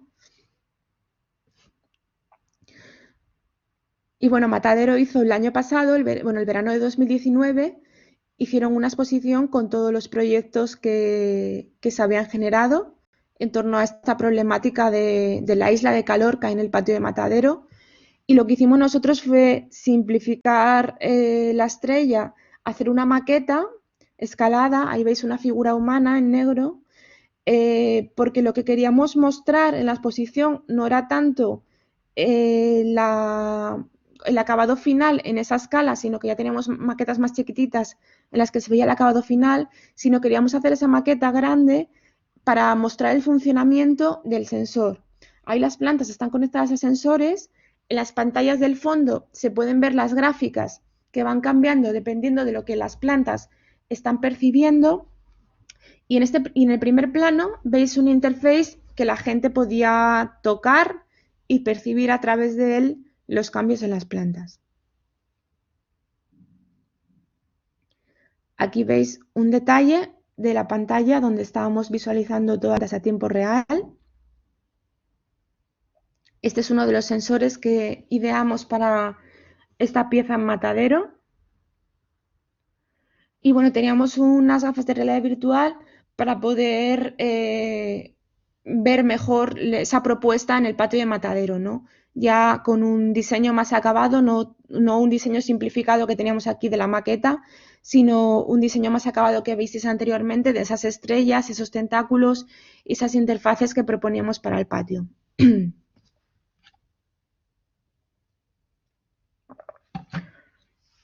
Si continuamos con las plantas, os quería mostrar muy brevemente este trabajo. Este es un trabajo que nos encargaron desde la Fundación Princesa de Asturias en 2019 porque dieron uno de los premios a dos científicas que investigan acerca de las plantas Entonces, la Semana de los Premios en Asturias también tiene una serie de actos culturales y de la antigua fábrica de armas de Oviedo, que es un edificio así muy industrial y con mucho carácter, que estáis viendo ahí en el fondo. Se organiza con la Semana de los Premios una serie de actos culturales y donde intervienen artistas locales, internacionales, creando exposiciones y muestras que tengan algún enlace, algún link con los premios de ese año, ¿no?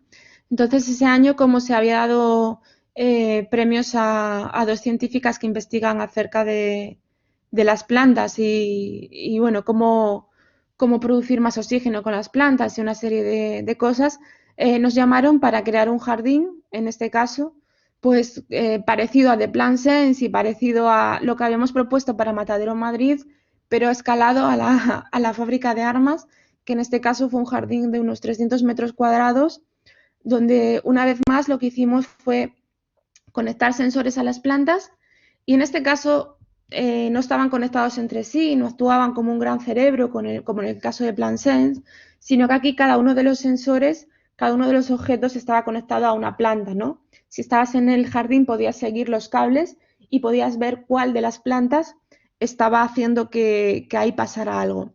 Aquí en el primer plano veis una especie de luciérnagas, nos gusta llamarlas así, que están conectadas a las plantas y que varían la intensidad de la luz y la frecuencia dependiendo de lo que la planta esté sintiendo.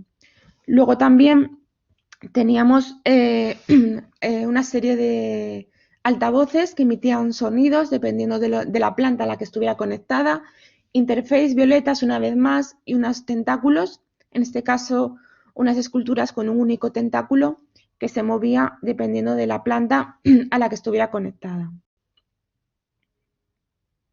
Aquí veis un primer plano de ese tentáculo y aquí una de las luciérnagas que os comentaba anteriormente.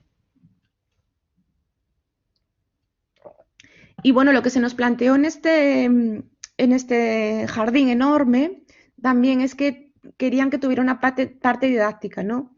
Querían que el público que iba a acudir se sensibilizara con las plantas. Entonces, ya que teníamos nuestro sensor, lo que hicimos fue crear una sección con 4 mesas de experimentos en las que las personas podían llevar su propia planta de casa. Había unas instrucciones bastante sencillas en las que te decían conecta una parte del sensor a la tierra, conecta otra parte alrededor de una ramita, ajusta la planta y ya la puedes visualizar, ¿no? Entonces era muy interesante porque a la gente le hacía mucha ilusión y al mismo tiempo alucinaban cómo enchufaban su planta y podían ver en la pantalla esas variaciones, ¿no? De la planta que habían llevado de casa.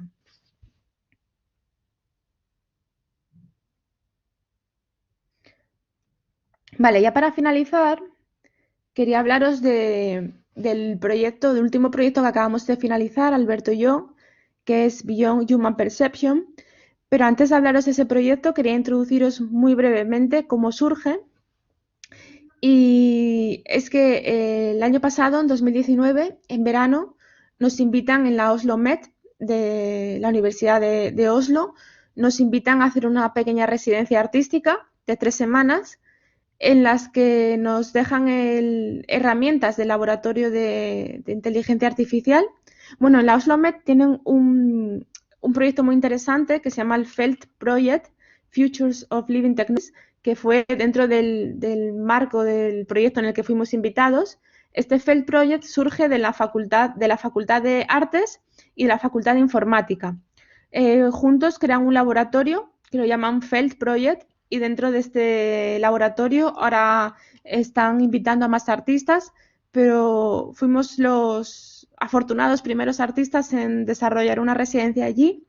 Y nada, la residencia, como os decía, era muy cortita, entonces lo que querían era que hiciéramos un experimento. Y yo tenía muchas ganas de probar los cascos para la medición de ondas cerebrales.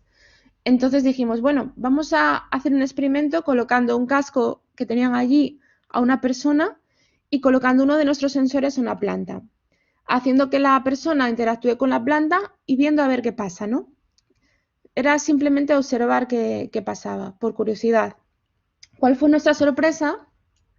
Que vimos que cuando algo pasaba en la planta, o sea, el pico de la planta se movía porque la persona la estaba tocando, cantando, incluso hablando con la planta, pues algo también pasaba en el cerebro humano. Y nos dejó bastante, nos alucinó esta reacción, ¿no? De que algo pasaba en la planta y algo pasaba en el humano. Entonces dijimos, bueno, puede ser casualidad, ¿no? Que como veas que algo pasa en la curva de la planta porque la persona estaba observando lo que pasaba en la planta a tiempo real, pues entonces también te sorprendas tú y pase algo en el cerebro, ¿no?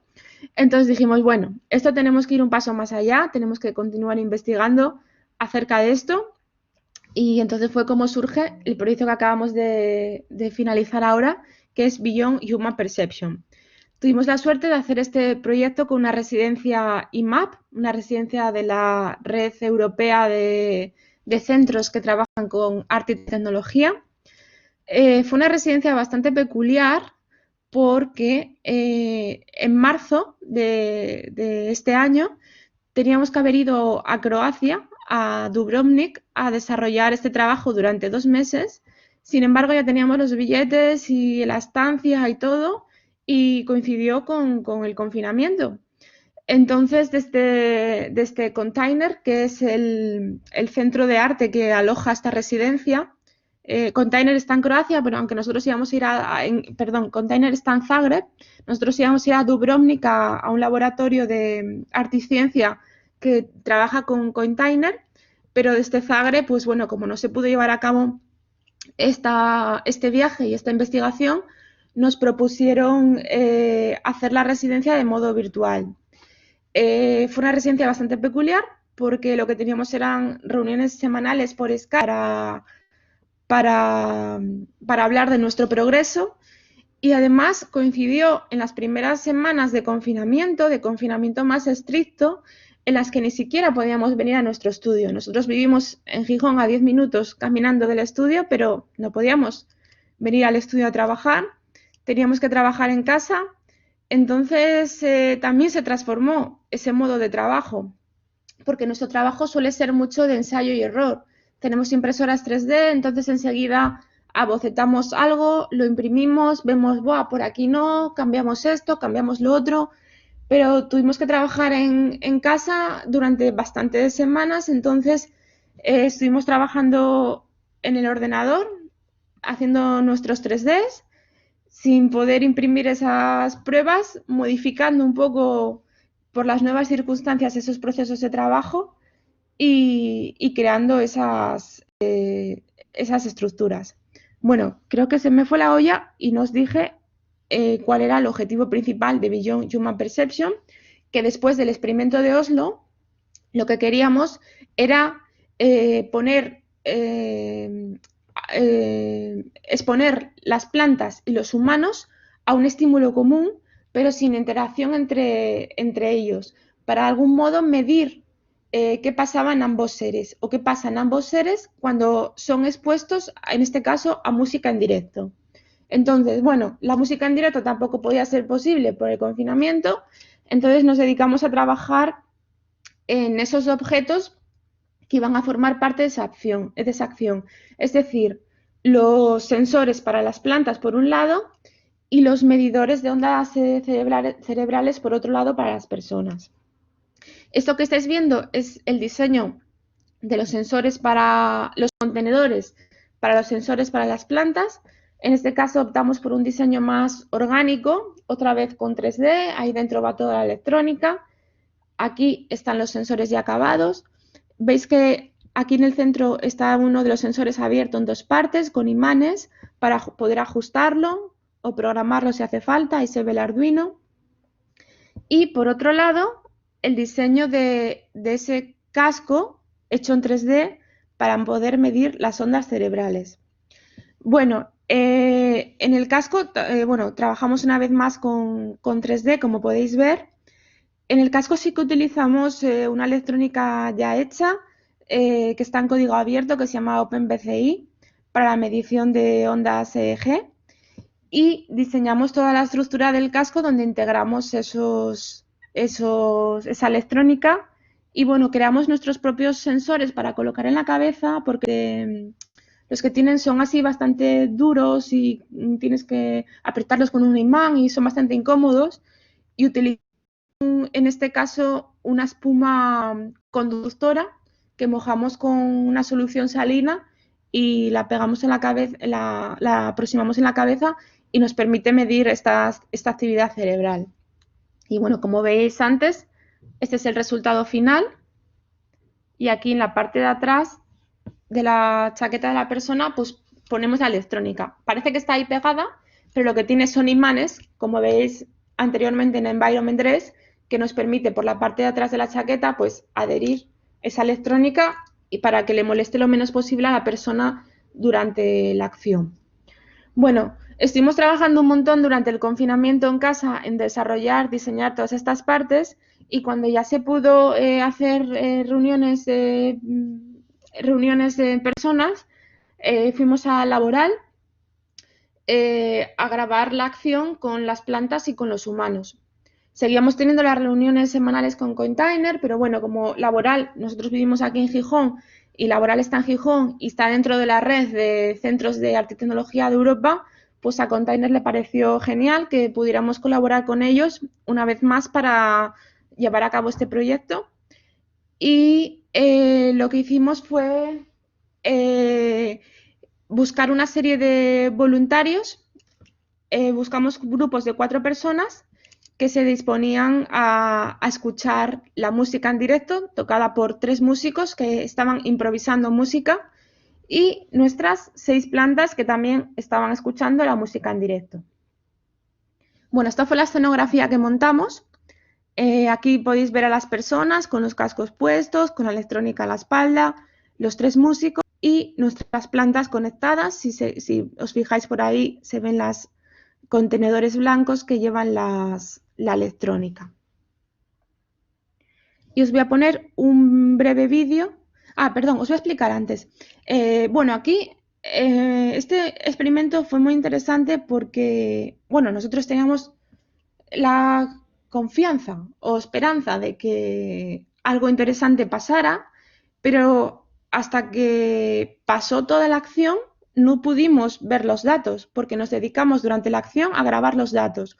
Por un lado, grabábamos los datos de las personas con los cascos no enchufados y por otro lado los datos de las plantas. Y todo ello es sincronizado con la música que estaban tocando los músicos. Es decir, grabábamos todos los datos con el tiempo en el que estábamos grabando para luego poder sincronizar, ¿no? Y poder ver lo que estaba pasando en una planta, lo que estaba pasando en una persona y poder compararlo. O sea, y al mismo tiempo también grabábamos la imagen fija para poder montar luego una videoinstalación con todos estos datos. ¿Qué hicimos después? Pues recogimos esos datos de plantas y de humanos y gracias a la transformada rápida de Fourier pudimos compararlos porque por un lado teníamos los datos de las plantas que eran microvibraciones, por otro lado los datos de los humanos que eran esas ondas cerebrales, entonces eran datos muy diferentes entre sí. Entonces echamos mano de las matemáticas para poder comparar los datos entre sí y transformamos esos datos, una vez pasados por la transformada rápida de Fourier, hicimos nosotros nuestro propio algoritmo para poder visualizarlos. Visualizarlos en forma de unas esferas que vais a ver ahora en movimiento, ¿no? Entonces, ahora vais a ver en la pantalla un breve vídeo en el que vais a escuchar la música que se estaba tocando allí en directo y vais a ver la visualización de una planta y de un humano, ¿no?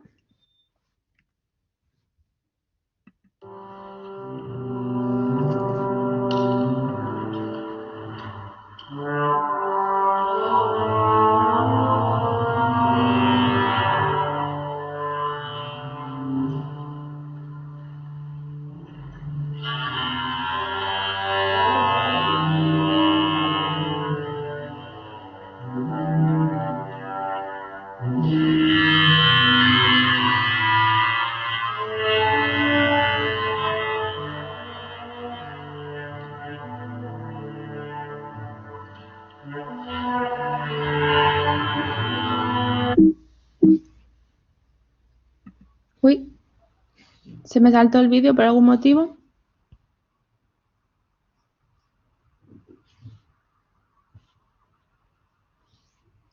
Bueno, continúo.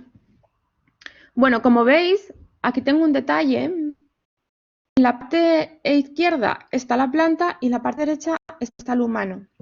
Como veis antes en el vídeo, es bastante complicado saber cuál es la planta y cuál es el humano. De hecho, cuando nosotros estábamos editando, muchas veces no sabíamos. O sea, si perdíamos el nombre del archivo, no sabíamos cuál era la planta y cuál era el humano. Porque hay humanos que se parecen mucho a las plantas y plantas que se parecen mucho a los humanos.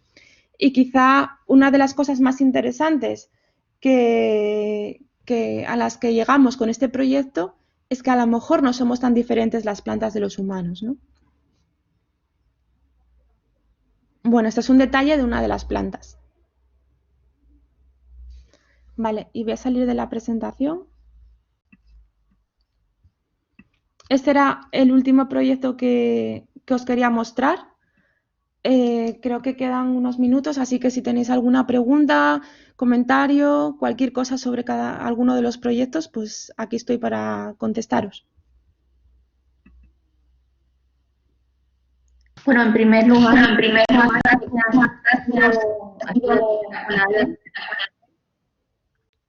gracias a vosotras. la verdad es que ha sido muy chula la charla.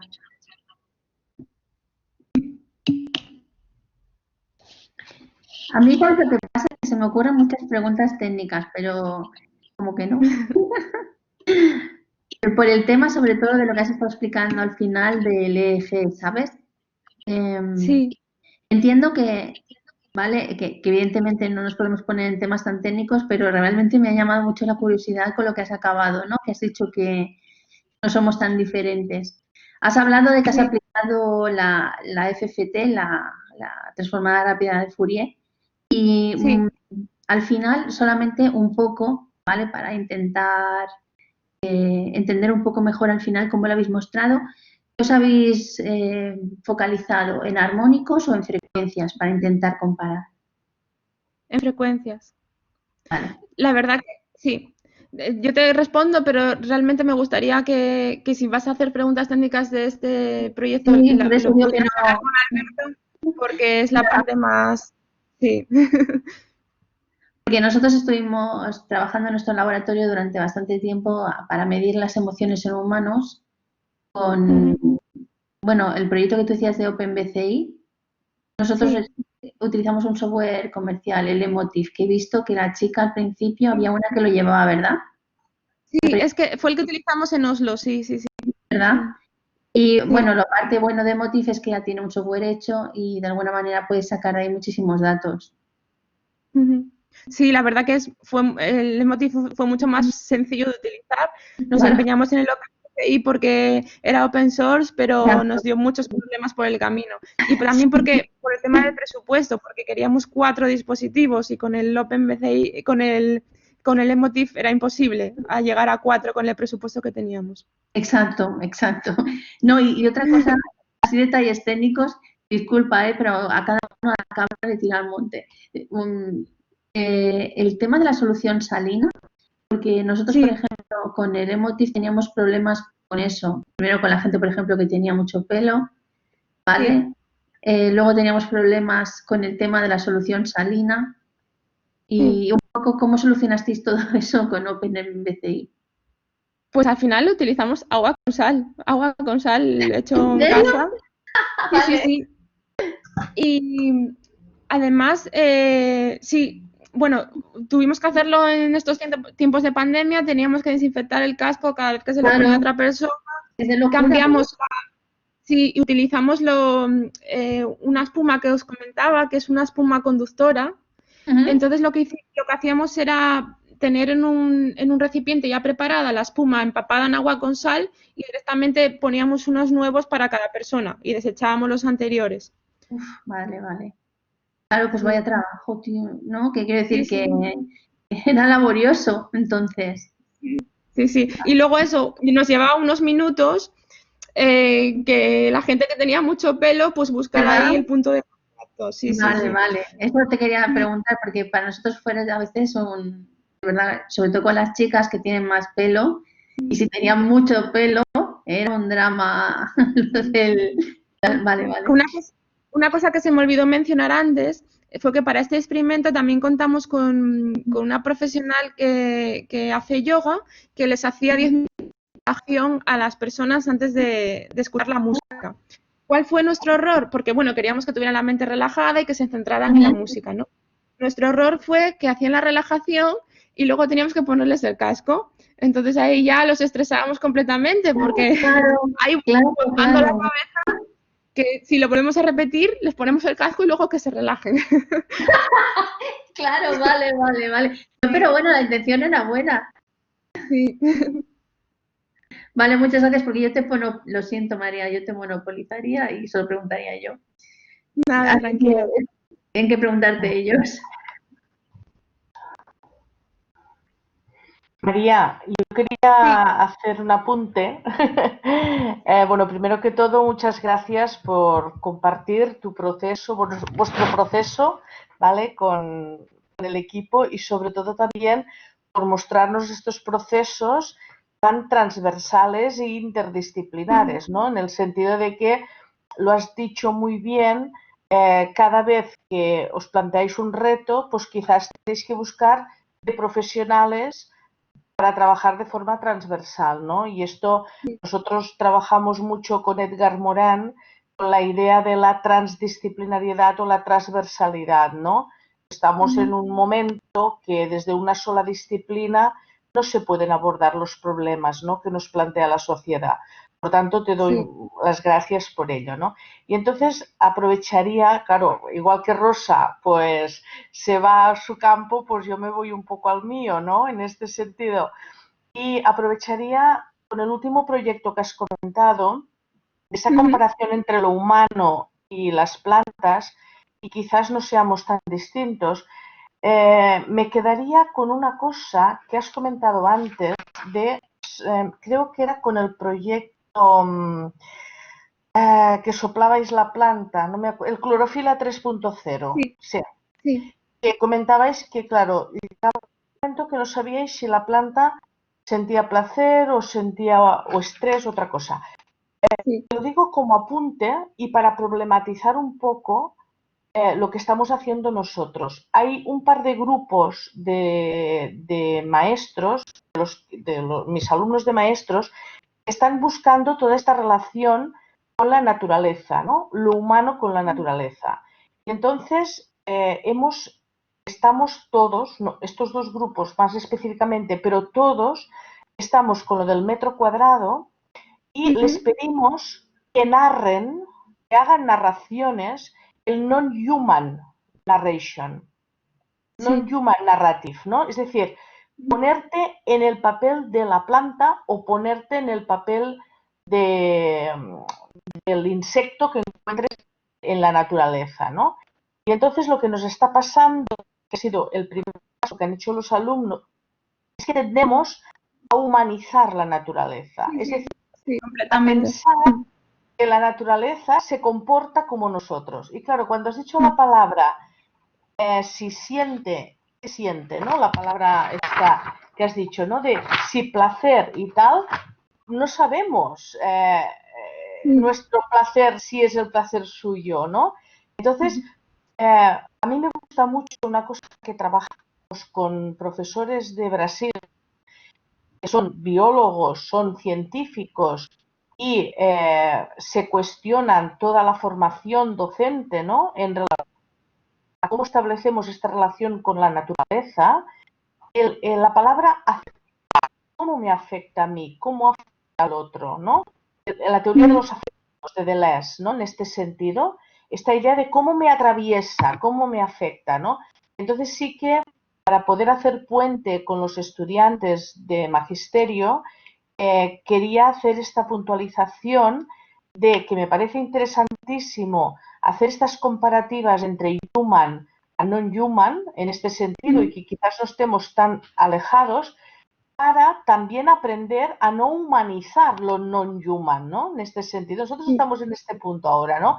Que esto, si podéis hablar a alguno de los estudiantes de magisterio, lo que cuesta ponerte, pues, como si digamos, hacerte planta, ¿no? En este sentido. Sí. O lo que cuesta hacerte pues, bicho, ¿no? O, porque cuando les pedimos la narración, el non-human narrative cuesta muchísimo, ¿eh? Estamos aquí, ¿vale? Entonces esto también creo que puede ser interesante para los propios ingenieros, ¿no? Porque es esa idea de, en el diseño que hagáis, ¿no? ¿Cómo actúa una planta y ante qué reacciona y ante qué se afecta? ¿No? Quien dice una planta, un animal, lo que sea, ¿no? Pero esta perspectiva de salir de lo humano, ¿no? En este sentido. Bueno, no sé qué piensas, ¿no? Pero que me ha sugerido mucho porque estamos en este momento nosotros. María. Sí, sí, sí, no, yo le doy muchas vueltas a esa idea también, sí, y me resulta muy interesante porque es que no podemos pensar las plantas como una persona porque eso son completamente diferentes y tampoco está muy claro cómo es su sistema, ¿no? La gente atribuye el cerebro a la raíz, pero es que eso es humanizar la planta, ¿no? Al final, a lo mejor el cerebro está en toda la planta, es que hay un campo bastante desconocido de la naturaleza. Nosotros lo que intentamos es intentar comprender un poquito más, ¿no? A través de nuestro trabajo lo que pasa con las plantas y con la naturaleza, pero es un intento muy, muy, muy pequeñito. Y sí, me resulta también muy interesante. Muchas veces algo que nos pasa cuando mostramos este tipo de trabajos con las plantas es que, aunque parezca mentira, hay mucha gente a día de hoy que sigue viendo las plantas como objetos. Entonces, pero la planta, está pasando algo en la planta, como diciendo, bueno, sí, eso es un ser vivo, claro que está pasando algo en la planta, ¿no? Pero hasta que no le explicas que la planta, por ejemplo, está moviendo el robot, pues piensa que la planta es un objeto decorativo que está ahí, no que es un ser vivo en el que están pasando cosas en su interior, ¿no? No, no, muchas gracias y sobre todo también llevado a la parte pedagógica ya de decir, plantearnos, ¿no? Cómo se hacen las unidades en las escuelas de las plantas y cómo tu aportación y vuestros trabajos o los trabajos de estos grupos que decías de Oslo, ¿no? Creo, los de Flora Robotics. Es decir, cómo todo esto nos amplía las posibilidades en la escuela desde otra perspectiva, ¿no?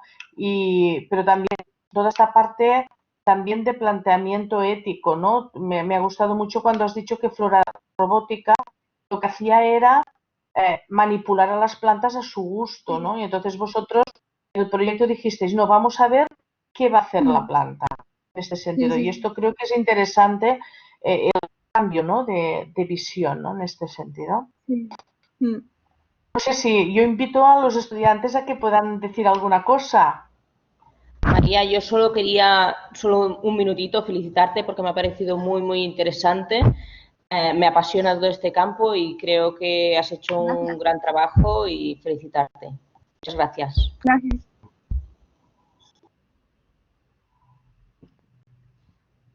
Lo que pasa también ahora es que supongo que están un poco agobiados, al menos los nuestros, porque tienen clase después. Es decir, les empieza a las 11 otra y tienen 3 minutos. Entonces, ya es que no, tienen que salir pitando a la otra sesión y supongo que muchos ya están preparando otra cosa. Así que si no tenéis ninguna pregunta, os quería dar las gracias a nuestros estudiantes de gamificación y nos vemos. Yo sí que tengo más preguntas y otra es en la dirección, que si te habías planteado, ¿vale? En la dirección de seguir investigando. Es en el tema de la comunicación entre ellas. Sí, Si es algo... sí, es que sí, precisamente tengo un proyecto ahora sobre la comunicación entre plantas que tenía muchas ganas de hacer y bueno, no conseguía la financiación para llevarlo a cabo y tuve la suerte de que me dieron una beca Leonardo de investigación, que bueno, tuve la noticia hace menos de un mes. Y entonces voy a trabajar contando con el equipo de Oslo que os decía, del proyecto FELT, voy a trabajar con plantas de inteligencia artificial para tratar de averiguar, la idea es crear una red neuronal de plantas y ver si se quieren comunicar entre ellas. Vale, vale. Lo digo porque yo veía que era una forma natural de seguir tu trabajo, Sí. ¿no? Y porque yo creo que hay muchos indicios de que realmente se comunican a un nivel, un poco siguiendo la estela de lo que dice Gloria, no como se comunicaría un humano, sino que tiene otras formas de comunicarse. Y creo que puede ser muy interesante ir en ese sentido. Y sobre todo lo que estás haciendo tú, que es visibilizarlo, ¿no? Y yo creo que es la parte más importante que muchas veces, pues bueno, yo he visto a mucha gente maltratar plantas, ¿no? Y creo que no está bien. Sí. Pues muchas gracias. Un placer Nada, hablar con vosotras. a ti, María, sí. No sé si los estudiantes de futuros maestros quieren comentar algo y si no, lo entomamos mañana.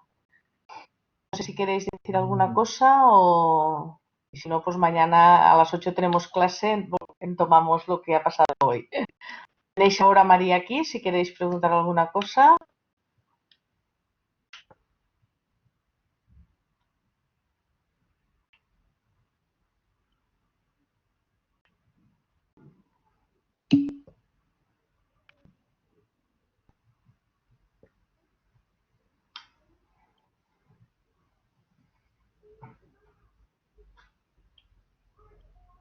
¿Queréis hacer alguna observación de lo que os ha sugerido? Si no, pues lo hablamos mañana.